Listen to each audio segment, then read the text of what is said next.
Amigo mío, bienvenido a los Cárpatos. Le aguardo con impaciencia. En el collado de Borgo, mi carruaje le esperará y le llevará hasta mí. Yo soy Drácula. Tiene la fuerza de 20 o más personas. Y usted puede atestiguar eso, señor Harker. Esas criaturas no mueren como la abeja tras el primer aguijonazo, sino que se fortalecen. Cada vida que ingiero me devuelve la vida. Pero también puede controlar a los seres inferiores de la vida, el murciélago, el roedor, el lobo.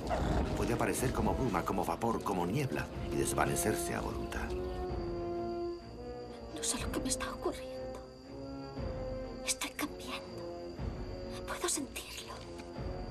Pero tengo pesadillas horribles, Jack. Van Helsing sabe más de enfermedades oscuras que cualquier hombre en el mundo. Jack, tú eres un científico. ¿No crees que hay cosas en este universo que no puedes comprender y que son ciertas? ¡Drácula! Solo quiero cortarle la cabeza y arrancarle el corazón.